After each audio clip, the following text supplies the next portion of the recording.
Yes, good morning, students. Class 12th की English का lesson number 1 room 10/8 का first part आपने पढ़ लिया होगा।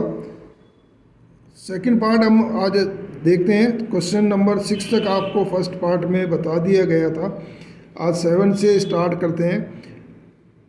इंग्लिश में बुक के जो क्वेश्चन आंसर देने होते हैं उसका हमने बहुत ही आसान तरीका बनाया, जिसमें आपको किसी भी प्रकार की ग्रामर की कोई विशेष ज़रूरत नहीं पड़ेगी, टेंस की भी ज़रूरत नहीं पड़ेगी। टेंस अगर आपको आते हैं तो ठीक है, नहीं आते तो ज़्यादा बढ़िया है, क्योंकि टेंस से आप अगर उलझते रहेंगे तो आपको जो है वो क्वेश्चन देने में बड़ा टाइम लगेगा। और हमारा बिल्कुल सरल तरीका है क्वेश्चन के आंसर देने का विदाउट यूजिंग एनी टेंस।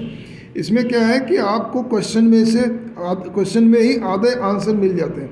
और उसमें क्या करना है आपको कि क्वेश्चन में जो WH वाले वर्ड्स हैं वो आपको हटाने हैं और डू डज डिड हटाने हैं। जैसे क्वेश्चन में देखिए वाई, तो WH वाले words when, where, why, how, who, whose ये हटेंगे और डू, डज और डिड हटेगा।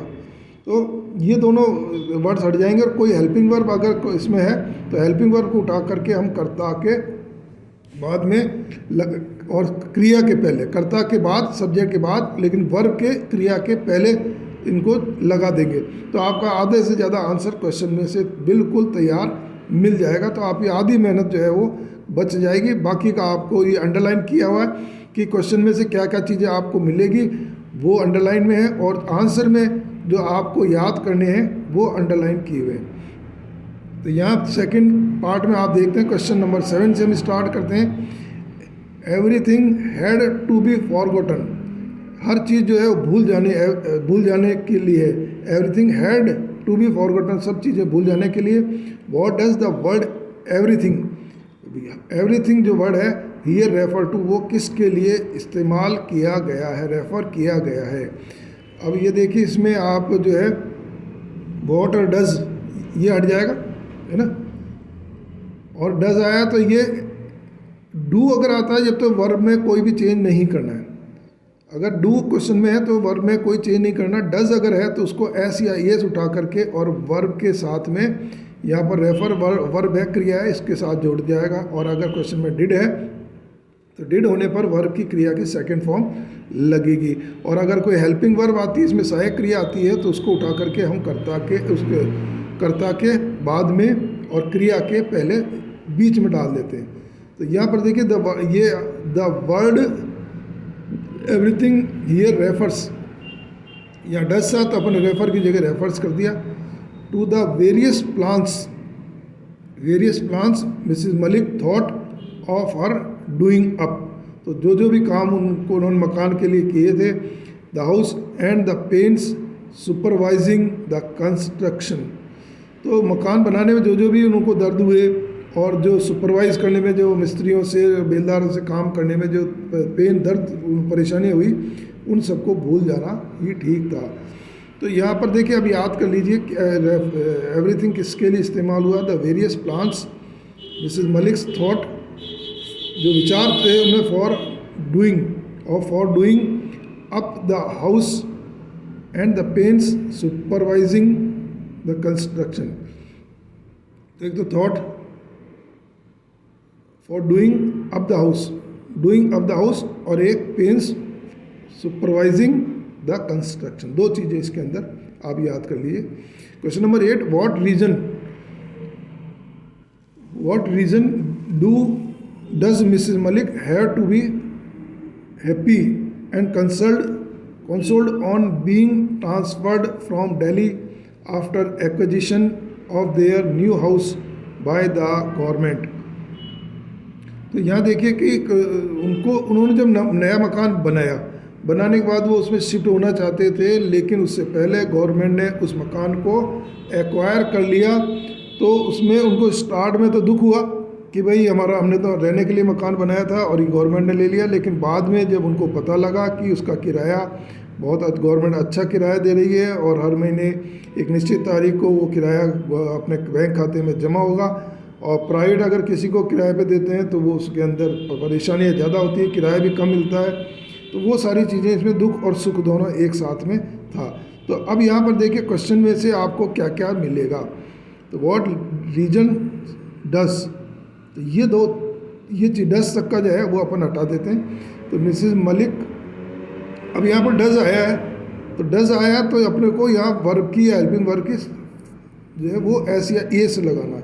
तो Mrs Malik has to be happy, है ना। अगर यहाँ डिड होता तो यहाँ पर हैव की जगह हम हैड लगाते, है ना। तो मिसेस मलिक हैज़ आएगा क्योंकि यहाँ सिंगुलर भी है और यहाँ डज है। डज देखते ही आप यहाँ पर इसको एस फॉर्म में चेंज करेंगे। तो Malik has to be happy and consoled on being transferred from Delhi after acquisition of their new house by the government. तो ये आपका जो है वो क्वेश्चन में से इतने सेंटेंस आपको फ्री के अंदर मिलते हैं। या देखिए,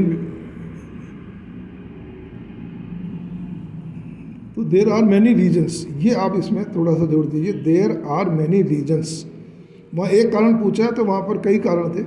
there are many reasons for, बाकी क्वेश्चन में से आप ऐसे कैसे यूज़ में ले लें। The first reason was of substantial या इनफ, पहला कारण जो था वो the first reason was of substantial यानी इनफ, पर्याप्त मात्रा में rent bye the government regularly every month in their account. तो एक तो इनफ या substantial rent bye the government and regularly every month in their bank account.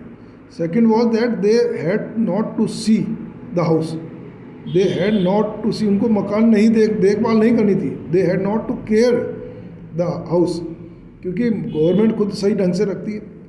Third reason was of not renting to private tenants, अब वो not renting, तो private आदमी को अगर देते हैं तो आप जानते हो कि वो किराया टाइम से नहीं देता, मकान में तोड़ फोड़ भी करता है, परेशान भी करता है।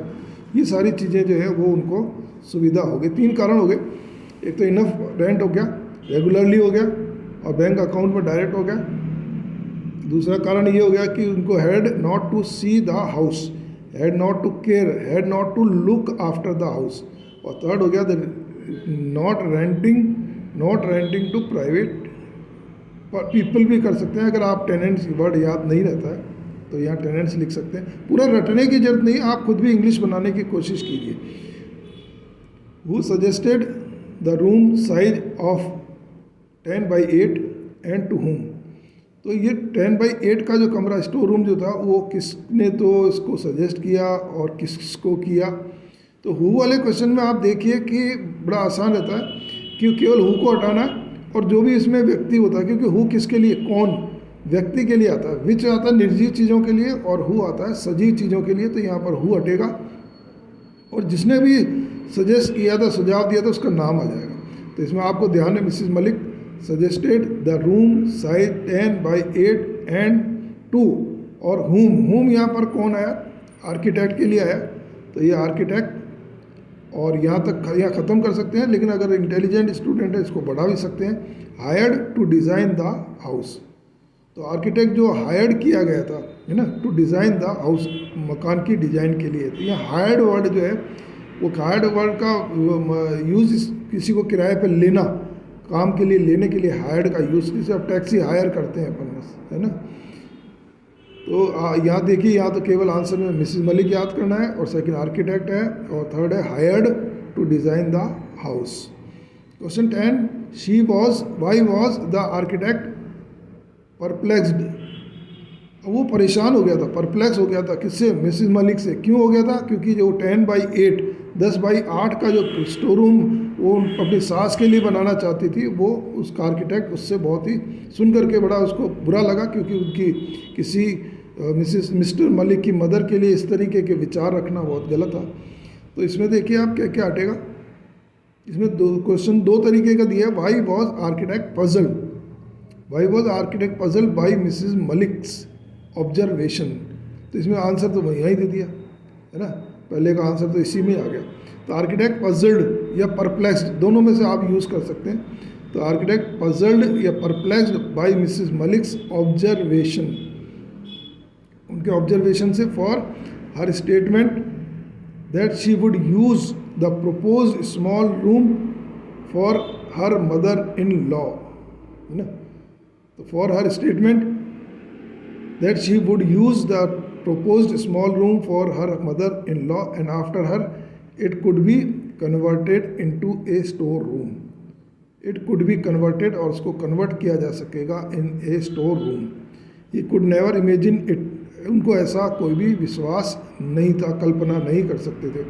अब ये देखिए, याद आपको किस तरीके से करना है, और कोई भी आपको याद नहीं कराएगा भाई। आपके चाहे कोई भी ग्रामर आप पढ़ें, उसको उसमें केवल लिखा हुआ रहता है, उसको याद कोई भी नहीं कराता। स्कूल में भी टीचर क्या कर पाएंगे बेचारे, वो बोर्ड पे लिख देंगे, इजी करके आंसर लिख देंगे, आप उतार लेंगे, तो उससे उतारने से याद नहीं होगा।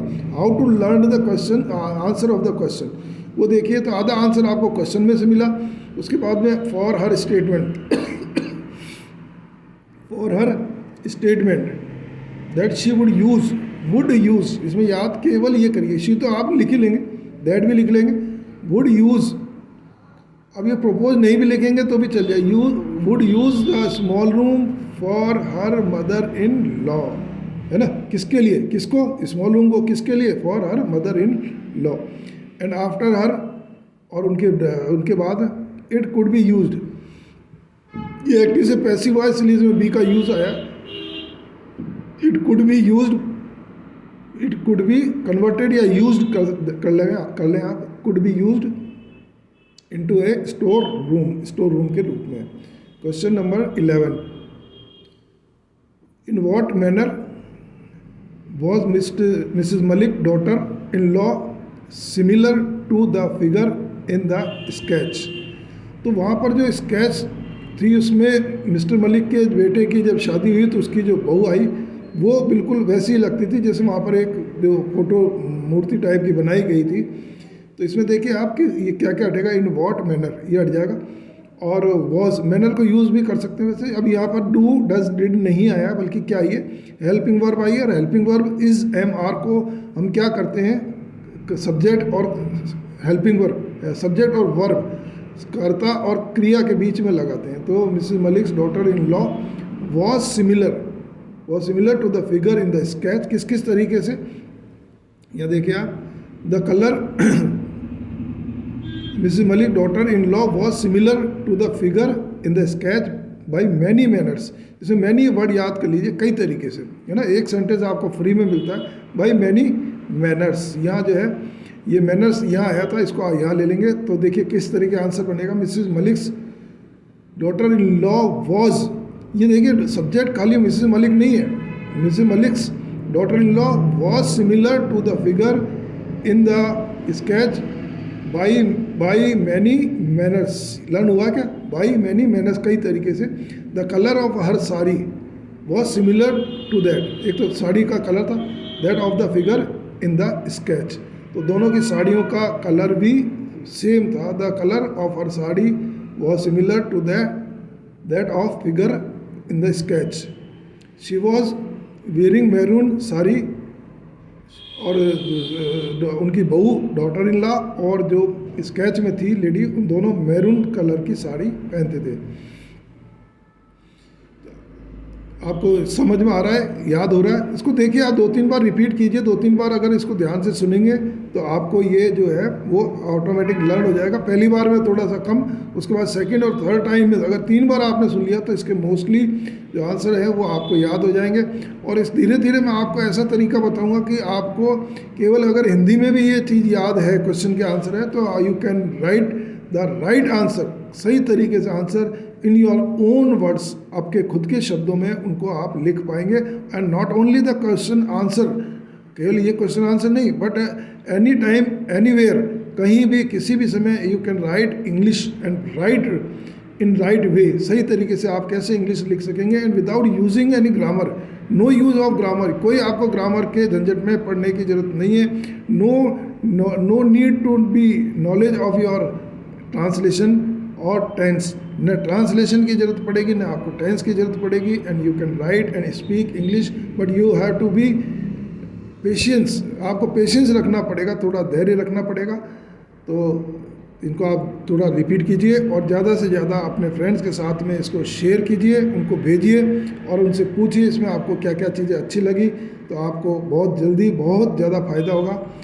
वीडियो ज़्यादा लंबी होने पर उसको सेंड करने में, भेजने में दिक्कत आती है, इसलिए आज इस वीडियो को यहीं ख़त्म करते हुए थैंक यू वेरी मच।